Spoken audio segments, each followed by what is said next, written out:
인사하죠. 할렐루야. 따라합시다. 하나님, 오늘 밤에도 큰 은혜를 주시옵소서. 아멘. 옆 사람 축복해 주세요. 웃으시면서 은혜와 능력으로 충만하십시오.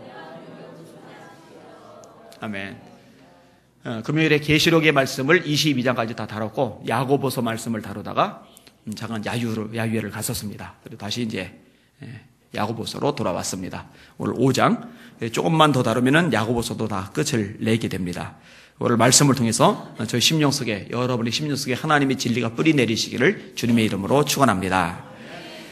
돈이면 무슨 짓이든 하는 세상이죠. 최근에 제가 아주 웃긴, 근데 사실 웃을 수만은 없는 그런 기사 하나를 봤어요. 한 여자가 있는데 학원 강사로 일을 합니다. 아가씨예요. 그러다가 한 남자를 알게 되었어요. 이 남자가 말을 잘해요. 게다가 보니까 영어도 유창해요. 그리고 자기가 직업이 뭐라고 소개를 하는데 괜찮은 직업이에요. 미국계 기업 영업팀장이랍니다. 또 미국 명문대 화학과를 나왔단답니다. 이 만나서 너무 마음에 들고 아까우니까 한 달 만에 결혼하기로 약속을 해버렸어요. 근데 이 남자가 영업비로 쓸 돈이 모자라다고 카드를 좀 빌려달라는 거예요. 빌려줬어요. 그 남자가 이제 860만 원 정도를 썼어요. 이 남자가 여자 집까지 찾아가서 부모님에게 인사까지 했어요. 이제 확실하다고 생각을 했던 거죠. 그런데 또 하나 문제가 발생을 합니다. 이 아가씨가 이제 결혼하려고 했던 이 남자로부터 어떤 이야기를 듣는데, 이 남자에게 또 다른 남자가 있는데 색시감을 고르고 있다고. 그래서 자기 친구를 소개를 해준 거예요. 만난 거예요. 근데 이제 자기가 소개해줬던 이 친구에게서 이제 연락이 왔는데, 어떤 연락이 왔냐? 네가 소개해준 그 남자, 그래서 결혼까지 하려고 약속을 했는데, 돈이 모자라서 1,020만 원? 1,020만 원이네요. 1,200만 원도 아니고 1,020만 원이 뭘까? 1,020만 원을 빌려갔는데 그 후로 연락이 안 된다. 그러는 거예요. 그래서 만나서 이 둘이. 그래서 혹시나 해서 자기가 한 달 후에 자기가 결혼하기로 했던 그 남자 사진을 보여줬는데 상대방이 자기 친구가 기겁을 하고 놀란 거예요. 같은 남자인 거예요, 같은 남자. 그러니까 자기가 아는 남자를 소개해 주겠다고 해놓고 자기가 가서 결혼 약속을 해놓고 거기서도 돈 받고 이 아가씨한테도 돈 받아낸 거예요. 근데 사실 좀 깝깝하기는 해요. 왜냐면 그 남자를 어디서 만났냐면 채팅 앱에서 만났대요. 채팅 앱에서. 뭘 믿고서 그런 데서 사람을 만나는지 참 깝깝하다 생각이 들었어요. 근데 알고 보니까 이렇게 당한 여자가 둘이 아니고 셋이었어요. 세 여자가 한 남자한테 결혼해 준다고 그러니까 그냥 목을 맸다가 돈만 날리고 말았던 거예요. 근데 이제 잡혔어요. 남자는 이제 구속이 되고 말았습니다. 그나마 영어는 왜 잘했느냐? 어릴 때 이민을 가가지고 영어에 능숙했던 거예요. 대신 뭐 공부 잘하고 이런 건 전혀 없어요. 직장이고 뭐가 없어요. 그리고 그 돈 가지고 뭐 했었냐? 나이트클럽 가서 술 마시고 노는데 다 썼어요. 그러니까 세 여자의 인생을 완전히 농락을 한 거죠. 이러면 얼마나 그 상처가 크겠어요. 돈 때문에 사람의 심령을 후벼판 거니까 참 악해요. 제가 이거 한 예를 인용했습니다만 진짜 이런 예들이 너무 많아요. 제가 이제 밴드에다가 항목별로 보나요? 이슬람 항목, 불교 항목, 황금 만능주의 항목, 기상이변 항목, 이렇게 해서 기사들 전체를 각 항목별로 한 35가지 정도로 나눠서 이렇게 스크랩을 다 해놔요. 그러면 이제 제가 필요할 때 이렇게 빼서 쓸 수 있거든요. 그 중에 이제 황금 만능주의라는 항목 속에 있는 내용 중에 한 내용이고, 요 내용 말고도 그 안에 굉장히 많아요. 돈 위해서라면 뭐든지 하는 문화, 세상이 된 거죠. 이런 세상이다 보니까요, 진짜 부러움을 사는 경우가 어떤 경우냐면은 돈 많이 버는 거예요. 그리고 돈 많이 버는 것보다 더 부러운 경우는 뭐냐면은 돈 많이 물려받는 거예요. 부자. 이 부자면은 일단 그 자체로 부러움의 대상이 되는 거예요. 여러분, 그럼 성경은 부자에 대해서 어떻게 말씀합니까? 여러분, 부자에 대해서 성경은 긍정적으로 이야기합니까? 부정적으로 얘기합니까? 아니에요. 부정적으로 얘기하지 않아요. 긍정적으로 얘기하지도 않고 부정적으로 얘기하지도 않아요. 돈은 성경에서 중립입니다. 돈 자체가 악이란 말씀 없어요? 돈을 사랑함이 일만하게 뿌리가 되나니 이것을 사모하는 사람들이 미혹을 받아 많은 근심으로서 자기를 찔렀도다. 돈을 사랑하는 게 일만 악의 뿌리지 돈 자체가 일만하게 뿌리다라고 말하고 있지는 않아요. 부하리 하는 자들은 온갖 해롭고 어리석은 정욕에 떨어진다. 이렇게 말하고 있죠. 부하리 하는 것, 이것을 인생의 목표로 둔 것에 대해서 경계를 하고 있지, 하나님이 축복하셔서 부유해지는 것 자체에 대해서 부정적으로 정죄하고 있지는 않아요. 따라서 성경에서 부자는요, 둘로 구분이 됩니다. 하나는 하나님이 인정하시는 복 있는 부자가 있어요. 또 하나는 하나님이 인정하시지 않은 불행한 부자가 있어요. 자, 복 있는 부자의 신뢰 하나는 바르실레입니다. 사무엘하 17장 27절 말씀 제가 읽어드릴게요.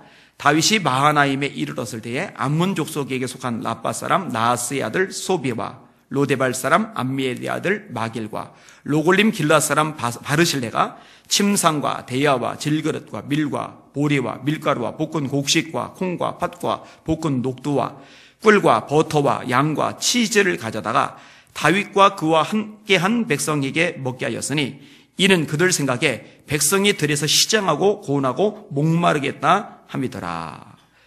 지금 다윗은 도망자입니다. 누굴 피해서 도망가요? 사울을 피해서 도망가던 때가 아니에요. 그 시절 지났어요. 왕이 됐어요. 나라가 안정이 됐어요. 그런데 본인의 죄값 때문에 아들 압살롬이 반란을 일으킨 거예요. 아들이 왕궁을 차지했어요. 그래서 아들에서 목숨을 빼앗길 상황이 되니까 신하들과 일부 남은 두 아들을 데리고 지금 주랭랑을 치고 있는 겁니다. 그러니까 사울을 피해 도망갈 때보다 더 딱해졌어요. 왜냐하면 아들이 죽이려고 쫓아다니는 상황이니까. 여러분 생각해 보세요. 주변에 나를 미워하는 누군가가 나를 잡아 죽이려고 벼르는 게 더 문제입니까? 내가 낳은 내 자식이 나를 죽인다고 덤벼드는 게 더 문제입니까? 이건 비교가 되질 않아요. 이제는 누가 생각해도 실패한 인생, 끝장난 인생입니다. 그게 이제 다윗의 삶의 모습이거든요. 그런데 이렇게 재기 가능성이 전혀 없어 보이는 다윗을 위해서 기꺼이 자기 재산을 쓰는 사람이 있어요. 노인입니다. 굉장히 부자예요. 바르실레. 근데 참 잘했어요. 왜 잘했는지 아세요? 하나님은 여전히 다윗을 사랑하세요. 하나님의 뜻은 여전히 다윗에게 있어요. 하나님이 여전히 쓰고자 하는 인물은 다윗이에요. 그러니까 하나님이 누구에게 관심이 있는지, 하나님이 누구 편이신지를 제대로 알고 거기다 자기 물질을 써요. 이 바르실레가요, 이것 때문에 하나님께 인정을 받죠. 자손에게 길이 열려지죠. 잘한 거예요. 잘한 거예요. 자, 이젠 다윗 자신의 얘기입니다. 역대상 29장 1절 이하 내용을 제가 읽어드릴게요. 다윗 왕이 온 회중에게 이르되 내 아들 솔로몬이 유일하게 하나님께서 택하신 바 되었으나 아직 어리고 미숙하며 이 공사는 크도다. 이 성전은 사람을 위한 것이 아니요 여호와 하나님을 위한 것이라. 내가 이미 내 하나님의 성전을 위하여 힘을 다하여 준비하였나니 곧 기구를 만들 금과 은과 놋과 철과 만호와 나무와 또 만호와 가공할 검은 보석과 세석과 다른 모든 보석과 옥돌이 매우 많으며 성전을 위하여 준비한 이 모든 것 외에도 내 마음이 내 하나님의 성전을 사모함으로 내가 사유한 금, 은으로 내 하나님의 성전을 위하여 드렸노니 곧 오빌의 금 3,000 달란트와 수는 7,000 달란트라. 모든 성전벽에 입히며 금은 그릇을 만들며 장인의 손으로 하는 모든 일에 쓰게 하였노니 오늘 누가 즐거이 손에 채워 여호와께 드리겠느냐 하는지라. 여러분, 다윗은 진짜 어마어마한 부자입니다. 상상을 초월할 만큼의 부자입니다. 하나님께 드린 항목 굉장히 많은데 그중에 한 항목, 예를 들어서 금 3,000 달란트를 하나님께 드렸다. 여러분, 이 3,000 달란트는요, 상상을 초월할 만큼의 부자가 아니면 절대로 드릴 수 없는 겁니다. 한 달란트 무게가 한 사람이 짊어져야 될 무게입니다.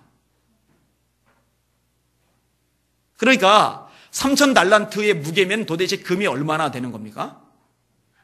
이거는 뭐 상상을 초월할 만큼 어마어마한 액수입니다. 이걸 하나님께 드렸죠. 여러분, 이걸 하나님께 드렸는데 다윗, 그렇게 드릴 수 있었다는 것은 다윗이 어마어마한 부자라는 거예요. 근데 어마어마한 부자가 되었던 이유가 뭐예요? 전쟁에서 승리입니다. 다윗이 어디를 가든지 여호와께서 이기게 하시니라. 블레셋과 싸웠는데 이기는 거예요. 암몬과 싸웠는데 이기는 거예요. 모압과 싸웠는데 이기는 거예요. 아람과 싸웠는데 이기는 거예요. 사울 왕 때는 블레셋 하나에게만 해도 늘 얻어 터졌는데 다윗이 왕 되고 하나님이 다윗을 축복해 주니까 싸우는 것마다 이기고 나면은 전략품이 생기잖아요. 이게 어마어마한 거죠. 하나님이 주신 겁니다. 왜? 하나님이 이기게 하셨으니까. 그리고 다윗은 그것을 잘 쓴 거예요. 다윗은요, 이 금은보화 하나라도 자식에게, 솔로몬에게 더 많이 물려주려고 아둥바둥하는 아버지가 아니에요. 하나님께 드리는데 더 관심이 많죠. 다윗이 참 지혜로운 겁니다. 왜냐? 자식에게 많이 물려주는 게 중요한 게 아니라 자식이 하나님의 복을 받는 사람이 되는 게 중요하다는 걸 아는 거예요. 그럼 잘 들으세요. 많이 물려줘도 하나님 앞에 복받은 복 있는 존재가 되지 못하면 소용이 없어요. 하나님 앞에 복 있는 존재가 되는 게 본질인 줄 깨달으시길 바랍니다. 놓치면 안 돼요. 자, 불행한 부자 얘기도 나옵니다. 예수님이 비유해서 말씀하신 부자 얘기, 누가복음 12장. 이 12장이 비유가 나오게 된 배경이 있어요. 어떤 사람이 예수님을 찾아왔어요. 그리고 예수님 앞에 하소연하는 겁니다. 예수님, 형이 다 먹어치우려고 합니다.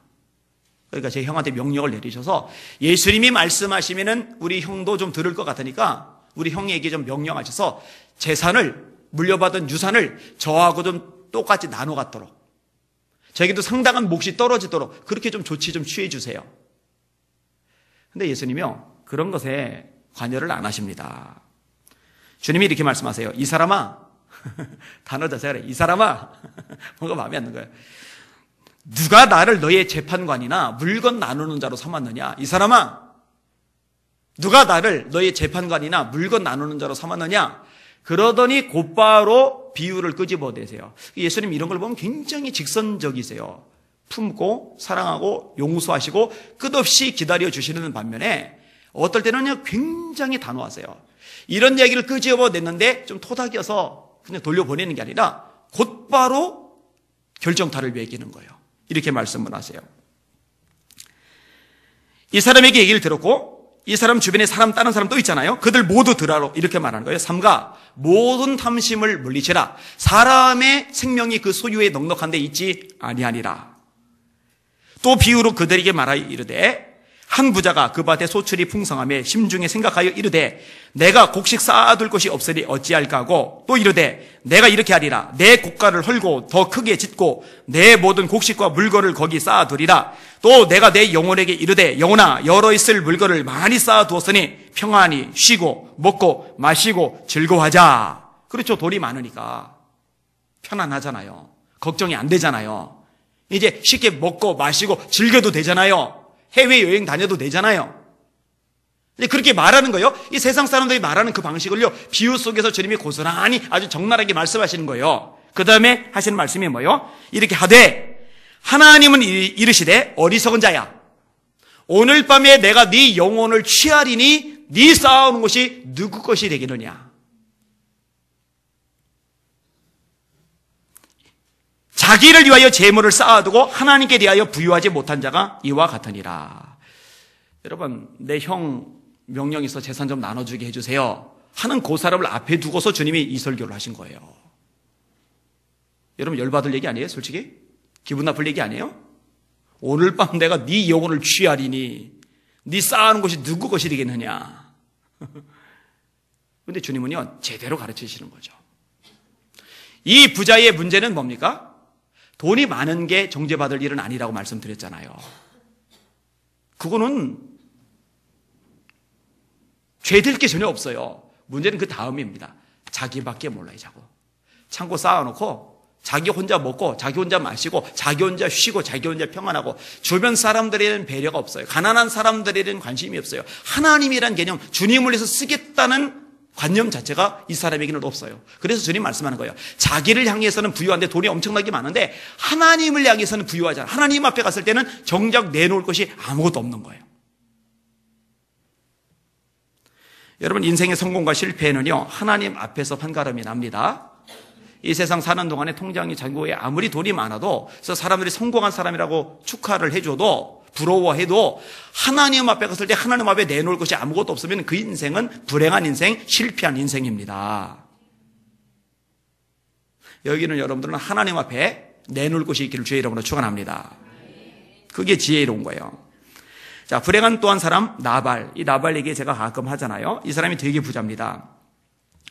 그의 생업이 갈멜에 있고 심히 부하여, 그냥 부자가 아니라 심히 부하대. 심히. 그러니까 심하단 말은 언제 써요?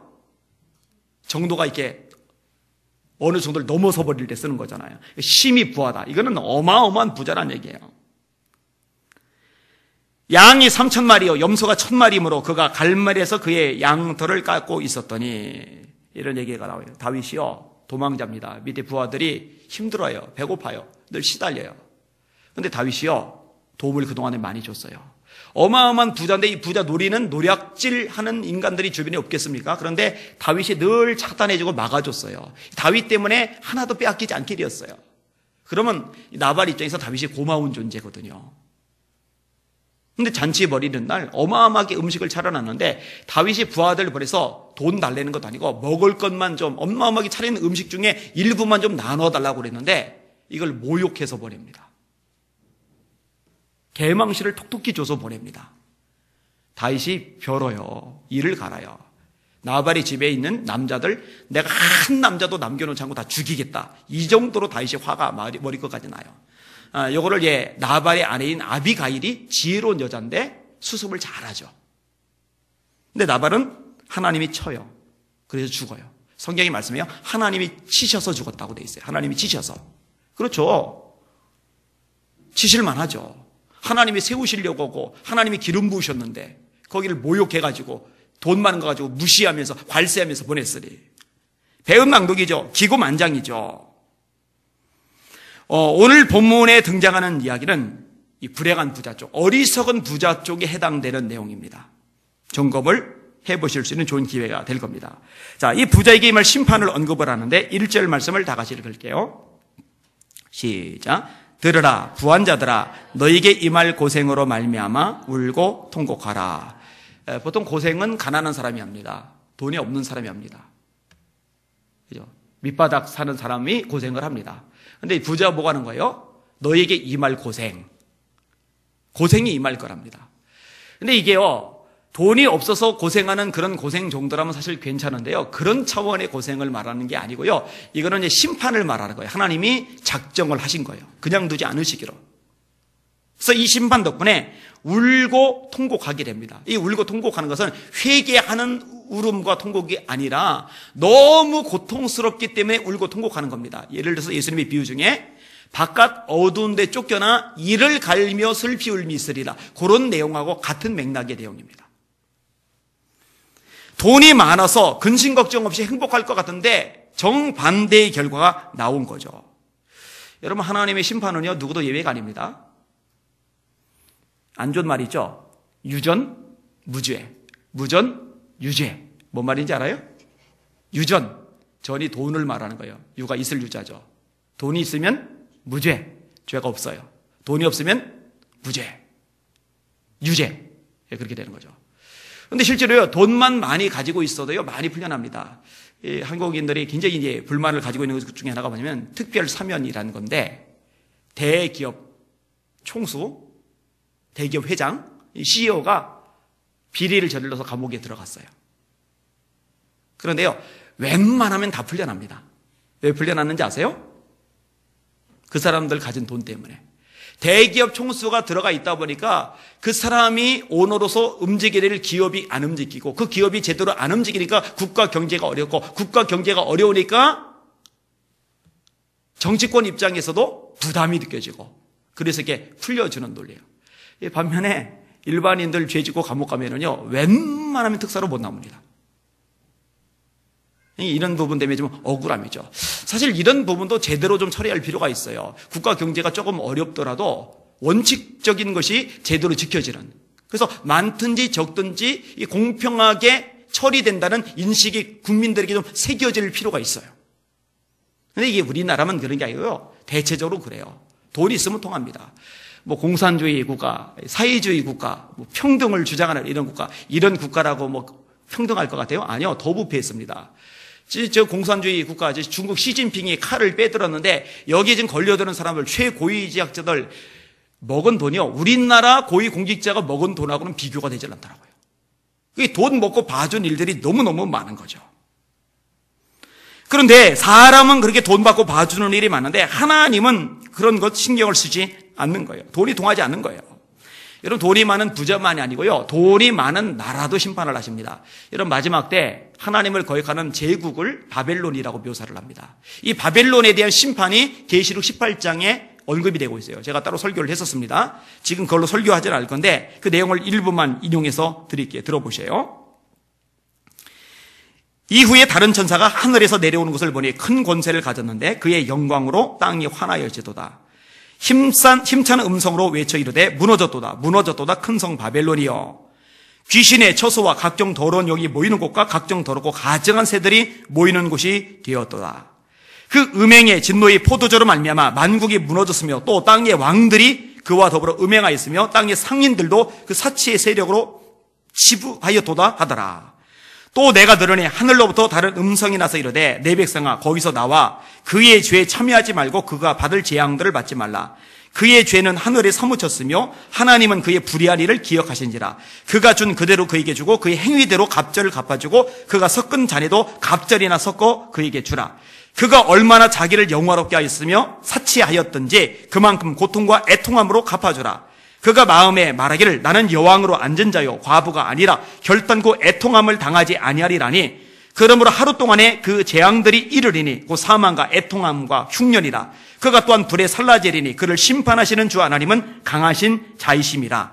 그와 함께 음행하고 사치하던 땅의 왕들이 그가 불타는 연기를 보고 위하여 울고 가슴을 치며 그의 고통을 무수하여 멀리 서서 이르되 화이도다 화이도다 큰 성 견고한 바벨론이여, 한 시간에 네 심판이 이르렀다 하였도다.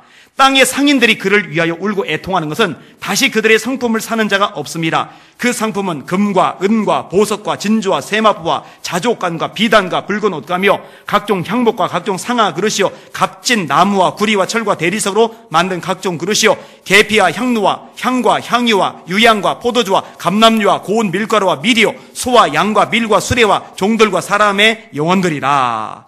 어마어마한 부요를 자랑해요. 이 바벨론 때문에 세계 상인들이 큰 부자가 돼요. 각 나라의 왕들이 여기에 굽신굽신 거려요. 이렇게 어마어마한 부를 자랑하던 대제국인데 그게 바벨론인데, 이 바벨론이 하나님의 심판을 받아서 완전히 작살이 나는 거예요. 완전히 무너지는 거예요. 완전히 불타버리는 거예요.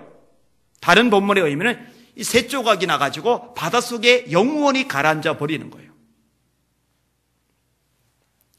여러분, 하나님이 심판하려고 작정하시면 로마라고 버팁니까? 바벨론이라고 버팁니까? 페르시아라고 버팁니까? 다 사라졌죠.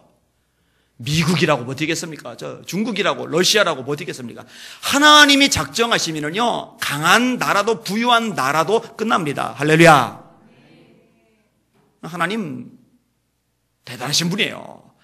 하물며 돈 많은 일개 부자, 그가 심히 부자라 해도 하나님이 심판하시는데 어디 그 심판을 피하겠습니까? 근데 오늘 본문에 보니까요, 이 부자가 심판을 받는 이유들이 언급이 되고 있어요. 자, 어떤 부자냐? 자, 2절, 3절을 한번 보세요. 시작. 너희 재물은 썩었고 너희 옷은 좀먹었으며 너희 금과 은은 녹이 쓸었으니 이 녹이 너희에게 증거가 되며 불같이 너희 살을 먹으리라. 너희가 말세의 재물을 쌓았도다. 여러분, 금이 녹습니까? 안 쓸죠. 은이 녹습니까? 안 쓸죠. 그죠? 우리 한재수 집사님 금 취급을 하시니까 금 녹슬지 않잖아요. 녹슬면 금이 아니죠. 쇠는 녹슬지만 금은 녹슬질 않아요. 근데 하나님의 말씀이 진리라면서 왜 진리인 하나님의 말씀이 엉뚱한 소리를 하죠? 너희 금과 은이 녹슬었다. 재물은 썩고 옷은 좀 먹었다. 이게 도대체 뭔 말인가? 이유가 있어요, 이유가. 이게 함축하는 내용이 뭐냐면 이겁니다. 하나님께서 우리에게 큰 부를 아니면 넉넉한 재산을 주시는 목적은요, 하나님을 위해서 쓰라고 주시는 거예요. 가난한 이웃들을 위해서 쓰라고 주시는 거예요. 근데 자기만을 위해서 쌓아놓았을 경우에 그게 이제 녹이 쓴다라고 표현을 한 거예요. 좀 먹는다라고 표현을 해놓은 거예요. 부자 문제가 뭡니까? 자기밖에 보는 거예요. 재물을 가치 있게 쓰지 못하고 무가치하게 쓰는 겁니다. 문제죠. 한국 부자들이 미국 부자를 배울 필요가 있을 것 같아요. 다 미국이 잘하지는 않아요. 잘하는 것들이 몇 가지 있어요. 그 중에 하나가 기부 문화입니다. 노블리스 오블리제란 말이죠. 돈이 많을수록, 특권이 있을수록, 지위가 있을수록, 남보다 많이 가졌을수록 그만큼 의무를 가지고 해야 될 몫이라는 게 있어요. 근데 이런 개념들이 좀 많이 약한 것 같아요. 여러분, 세계 최고의 부자로 워렌 버핏하고 빌 게이츠를 꼽잖아요. 이 두 사람이 1등, 2등을 왔다 갔다 해요. 왔다 갔다. 저 아랍권의 만수르도 큰 부자지만 이 두 사람에 비하면 게임이 안 됩니다. 그리고 만수르는 집안이 왕족이니까 국영기업 가지고 있으니까 돈 버는 거지만 이 두 사람은 왕족도 아니고 국가가 지원해서 한 것도 아니고 자기들이 뛰어나서 번 거니까 대단하잖아요. 그런데 게이츠 멜린다 재단이라고 이 빌 게이츠가 만든 재단에다 워렌 버핏이 어마어마한 돈을 쏟아부어서 이것 가지고 구제를 하는데 진짜 아프리카 지역에 굉장히 많은 사람들을 도와요. 이건희 회장, 이제는 이분의 시대는 갖고 이제 이재용 부회장이 이제 막 조명을 받아요. 최근에도 이제 박근혜 대통령하고 딱 나란히 사진 찍고 막 얘기하는 장면이 이제 언론에 나오더라고요. 이런 사람들도 그런 재단을 좀 하나 만들어서 삼성, 현대 이런 데 기업 오너들이 좀 어마어마한 걸 해가지고 좀 구제하고 나누는 데 쓰면 얼마나 좋을까. 이런 아쉬운 생각이 좀 있어요. 적어도 세상 사람들은 그런 개념이 없어도 예수 믿는 사람에게는 그런 개념이 있어야 됩니다. 성경은 이렇게 말씀합니다. 하나님 아버지 앞에서 정결하고 더러움이 없는 경건은 진짜 경건하다. 어떤 사람 경건하다. 걸음걸이가 경건해. 기도할 때 그 목소리가 경건하잖아. 얼굴 표정 봐. 근엄하고 경건하잖아. 아니요. 그건 경건이 아니에요. 정결하고 더러움이 없는 경건은 곧 고아와 과부를 그 환난에서 돌아보고. 할렐루야. 고아는 이 당시에 돈 없고 힘 없는 사람의 대명사입니다.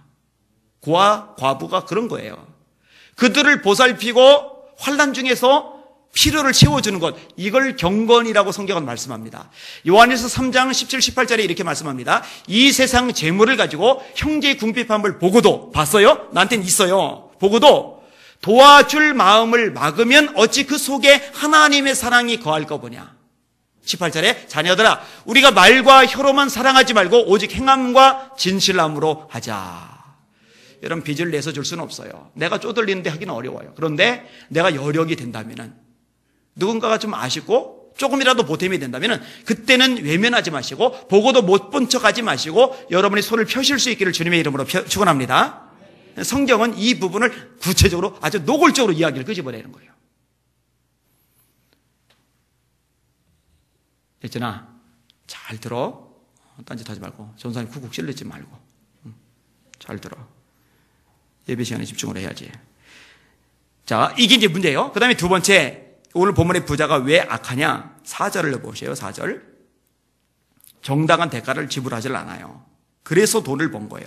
4절 시작. 보라, 너희 밭에서 추수한 품꾼에게 주지 아니한 싹시 소리 지르며 그 추수한 자의 우는 소리가 만군의 주의 귀에 들렸느니라. 아멘.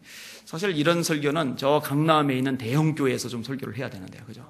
마치 콘스탄티노플 설교자였던 크리소스톰이 그 대도시 안에서 이 물질 관련해서 아주 맹렬하게 설교를 했듯이 그 덕분에 황후 유독시의 노염을 사서 귀양살이를 가긴 합니다만 그래도 제대로 설교를 하니까 거기는 이제 오너들이 있잖아요. 기업가들이 있잖아요. 너희 밭에서 추수한 품꾼에게 주지 않은 싹시 소리 지른다. 여러분, 악덕 기업가들이 우리나라에도 꽤 많아요. 이 악덕 기업가들이 외국인 근로자들을 써요. 쓰고 나서 월급을 제대로 안 줘요. 근데 제대로 못 받고 나서도 이 근로자들이 고소를 못 해요. 왜? 불법 체류자라서. 고소하다가는 자기들이 잡혀요. 추방을 당해요. 그러니까 울며 겨자 먹기로 그냥 억울하지만 분통 터지만 있는 거예요. 그래서 우리나라에 있다가 나가면서 이 사람들이 인터뷰했던 대목들 제가 예전에 읽었었는데 마음이 되게 아팠어요. 꿈을 가지고 왔거든요. 마치 옛날에 우리나라 사람들이 미국에 꿈을 가지고 들어갔던 것처럼 우리나라에 꿈을 가지고 들어왔어요. 미래야, 예배 시간에 왔다 갔다 하지 마. 앞으로 예배 드리면 제대로 앉아서 끝까지 드리고, 그렇지 않으려면 아예 예배를 드리지 말고. 이번에 처음 본 게 아니라 지금 여러 번 봤기 때문에 아이들 그러는 거 잘 가르쳐요, 전사님. 예배 시간에 그렇게 하면 안 돼요. 이러면 얼마나 방해가 커요. 손해가 많고. 그렇게 되면 안 돼요. 그러니까 한국에 대해서 굉장히 아름다운 환상을 가지고 돌았는데 갈 때는요, 저주하는 뭐 심령이 돼가지고 한국 쪽 내가 쳐다도 안 본다 이런 악감정을 가지고 나가는 거예요. 여러분 그게 우리나라에 얼마나 마이너스가 되고 손해가 됩니까? 근데 만약에 말입니다. 교회에서 11조를 많이 하는 장로님 중에 아니면 집사님 중에 아니면 권사님 중에 그런 악독 기업가가 있다면은, 그래서 교회에서 믿음 좋고 교회에서 봉사 많이 하고 물질 헌신 많이 한다라고 칭찬을 해준다면은 이거는 굉장한 모순이 될 수밖에 없는 거예요. 그러니까 제대로 가르쳐야죠. 줘야 될 몫을 제대로 주지 않았을 때 본문이 뭐라고 말해요? 그 품삯이 소리 지른대요. 추수하는 자의 우는 소리가 만군의 주의 귀에 들린대. 하나님께서 그 소리에 귀를 기울이세요. 하나님 그 소리에 굉장히 민감하세요. 하나님은 억울하게 착취당하는 사람들의 슬픔에 대해서 외면하지 않으세요. 그런 그리스도인이 아닙니다. 예수 믿는 사람이 아닙니다. 착각하면 안 돼요. 속으면 안 돼요. 이번에 성환종 씨, 이규태 씨도 마찬가지입니다. 저는 이 두 사람이 장로라는 것에 너무너무 가슴이 아파요. 국가를 대상으로 사기를 쳤잖아요. 엄청난 불법들을 저질렀잖아요. 뇌물을 줬잖아요. 정치권의 비호를 받았잖아요. 그런데 이런 분이 교계에서 대접을 받았어요. 이거는 아니에요. 이건 바람직하지 않아요. 내국인들에 대해서는 외국인들에게만큼은 아니지만 그래도 같은 모습을 보이기도 합니다. 그 대기업의 이제 중소기업, 속된 말로 이제 후려치기라는 건데, 단가를 이렇게 확 후려치는 거예요.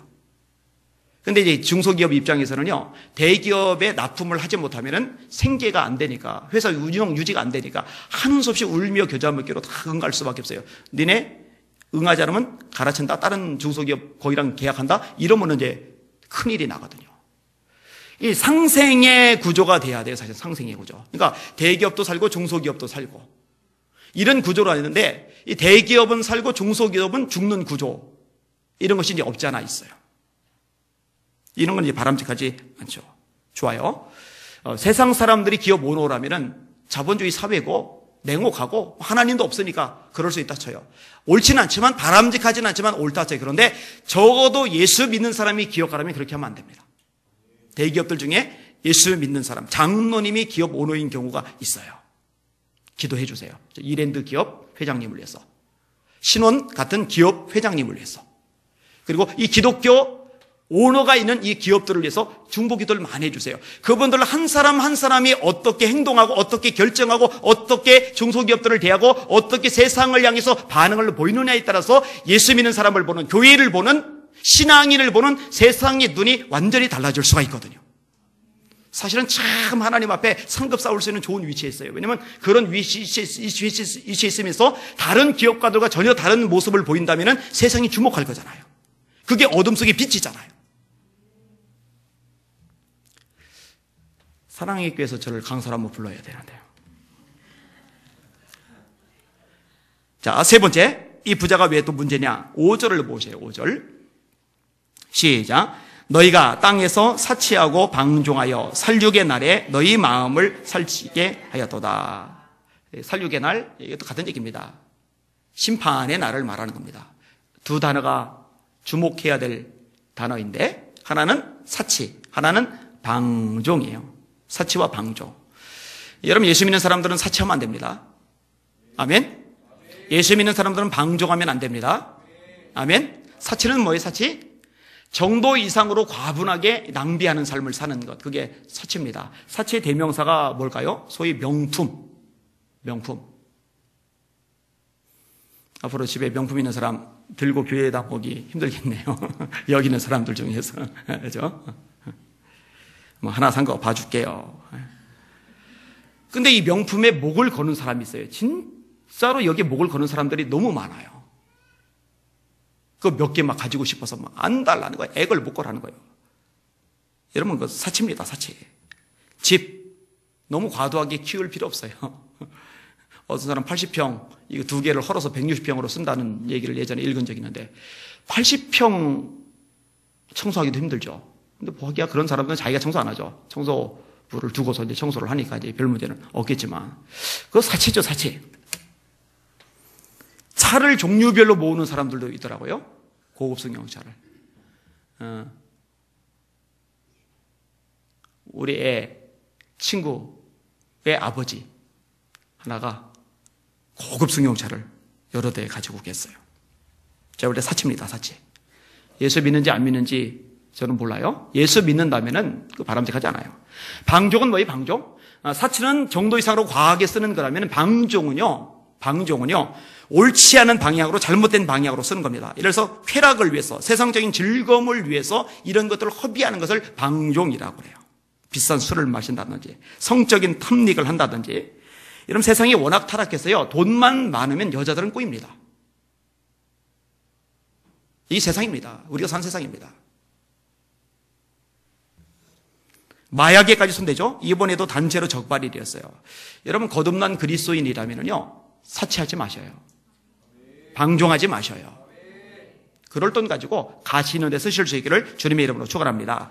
누가복음 21장에 주님이 말씀하십니다. 너희는 스스로 조심하라. 그렇지 않으면 방탕함과 술 취함과 생활의 염려로 마음이 둔하여지고 그날이 덫과 같이 너희에게 임하리라. 예수님 하신 말씀이에요. 베드로전서 4장에 이렇게 말씀합니다. 너희가 음란과 정욕과 술 취함과 방탕과 향락과 무법한 우상 숭배를 하여 이방인의 뜻을 따라 행한 것은 지나간 때로 족하도다. 이러므로 너희가 그들과 함께 그런 극탕 방탕에 다름질하지 아니하는 것을 그들이 이상히 여겨 비방하나. 무슨 말이에요? 전에는 로마 문화권 안에서 돈 좀 있으면 사치하고 방탕하고 사는 거예요. 그런데 예수님을 믿고 나서 그런 삶을 안 살아요. 그러니까 야, 니네 이전에는 나랑 같이 술 마시러 다녔잖아. 이전에 나랑 같이 돈 쓰고 다녔잖아. 이전에 나랑 같이 명품 사러 다녔잖아. 근데 왜 안 그래? 하고 이상히 여기나. 그런 내용입니다. 그런데 그들이 결국 심판을 받을 것이다. 이 베드로전서의 말씀입니다. 사치 방종한 사람 많아요, 생각보다. 많아요. 자, 마지막 네 번째 부분인데 따라합시다. 6절 부분 같이 읽겠습니다. 시작. 너희는 의인을 정죄하고 죽였으나 그는 너희에게 대항하지 아니하였느니라. 법정에서 일이죠. 여러분, 부자가 법정도 장악하죠. 우리나라는 예전보다 낮은 것 같아요.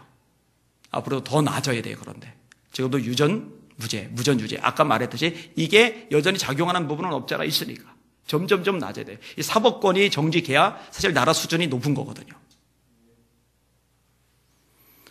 근데 이 당시만 해도요, 부자가 돈으로 법정을 장악합니다. 여러분, 초대교회 경건하고 가난한 성도들은요, 억울한 일을 당해도 이 법원에 제대로 호소를 못 합니다. 호소를 했을 때 변호사를 써야 되잖아요. 여러분, 변호사 이때도 있었습니다. 근데 예때나 지금이나 앞으로도 그렇고 변호사 쓰는 거는요, 돈하고 직결됩니다. 어떤 목사님이 저한테 변호사를 좀 연결해달래요. 제가 법무법인에 매달 설교를 가니까 거기 취직시켜달라는 사람부터 시작해서 별 사람들이 다 생겨서 아주 제가 골머리를 좀 안고 있는데 변호사를 소개를 해달래, 변호사를. 그래서 얘기를 끄집어냈더니 싸게 50% 디스카운트해서 처리를 해주겠다고. 50% 디스카운트한 액수가 얼마냐? 500만 원이더라고요. 개인 건 별거 아닌데, 그러니까 원래는 1,000만 원인 거죠. 이러니 가난한 사람들 소송 못해요. 장기전으로 소송이 가면은요, 배보다 배꼽이 더 끄다고 받아내야 될 액수보다 소송 비용이 몇 값절로 많아져요. 이게 대기업 소송은요, 몇백억씩 받잖아요. 몇천억씩 받잖아요. 애플하고 삼성하고 소송할 때 그 변호사들만 떼돈 벌었습니다. 어마어마하게 벌어들였어요. 가난한 성도가 어떻게 해요? 변호사 살 돈 없어요. 그죠? 변호사를 쓰고 안 쓰고의 차이는 굉장히 큽니다. 옛날이나 지금이나 마찬가지예요. 이 부자들은요, 돈을 들여서 경력 좋은 변호사를 씁니다. 지금식으로 따지면은 전관 예우가 통하는 변호사, 다시 말해 대법관 출신의 변호사, 부장 검사 정도 출신의 변호사. 그러면은요, 지금 현재 판사가 판결을 내리지만 이 판사가 볼 때 변호사가 자기 예전에 직속 상관이었어요. 사법연수생 기수가 높아요. 사법고시 기수가 높아요. 이전에 자기가 그 밑에서 설설설설 기던 높으신 분이에요. 그럼 이게 또 작용을 한단 말이에요. 그래서 대형 로펌에서는요, 고위직 인사이든 판사든 검사든 그쪽 인사들을 끌어들여서 스카우트 해가지고 자기네 변호사로 채용을 합니다. 불합리한 거죠. 너희는 의인을 정죄하고 죽였다. 그는 너에게 대항하지 아니하였느니라. 돈 가지고 이런 잘못을 저지른 거죠. 이게 안 되는 거죠. 자, 정리를 좀 하겠습니다. 부자할 일 따라합시다. 구제하는 데 쓰자. 가난한 사람 돕는 데 쓰실 수 있기를 주의 이름으로 축원합니다. 두 번째 따라합시다. 하나님께 드리자. 하나님께 드리는데 인색하지 마시기를 바랍니다. 이것이 곧 적게 심은 자는 적게 거두고 많이 심은 자는 많이 거둔다 하는 말이로다. 이것도 심은 대로 거두는 거예요. 세 번째 따라합시다. 복음을 전하는 데 쓰자. 밥 사주시고 사랑 베푸시고 이래서 전도하는데 또 선교하는데 여러분의 물질을 쓰실 수 있기를 바랍니다. 가난한 사람 돕는 일에, 하나님께 드리는 일에, 그리고 복음을 전하는 일에 여러분의 물질을 쓰실 수 있기를 주님의 이름으로 축원합니다. 그렇게 되시기를 바랍니다. 아멘. 기도하겠습니다.